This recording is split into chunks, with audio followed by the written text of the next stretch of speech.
ndị nke m ndị Igbo ekele m unu.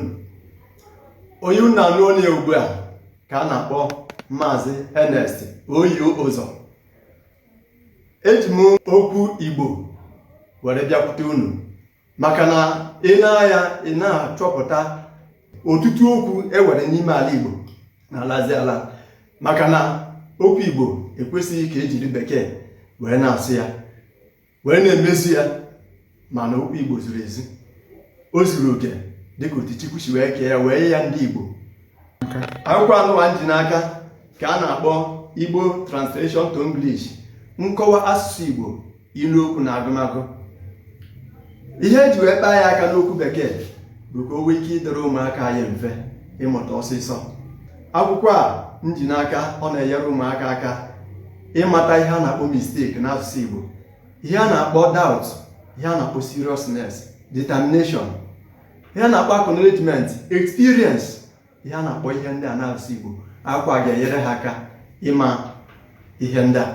N'aka nke ọzọ, ọ na-enyekwere ha aka ịmata ihe a na-akpọ colors: green color, yellow color, black color, brown color, neutral color, purple color, black color, na ihe color pụtara.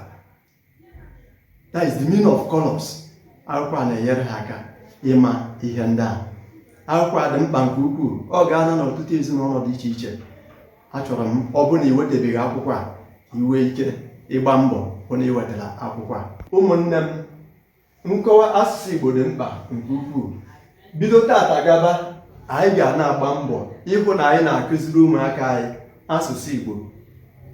Akwụkwọ anụwa m ji n'aka bụ iji were ihe aka ọtụtụ ihe nke na-ababeghị, nke anyị ga-akụzi na-ababeghị n'akwụkwọ a dị, mana nkọwa asụsụ Igbo bụ ka e were nyere aka ya. Na ihe anyị na-akọwara gị ugbu a bụ na ị ga-eme gị n'otu obi ala na-ege ntị maka nkụzi anyị ka anyị na-aga n'iru n'iji were gbalịere gị okwu Igbo iwe ike ịghọta n'ụdị ị ga-esi wee ghọta ya nke ọma, maka na okwu Igbo dị ụtọ.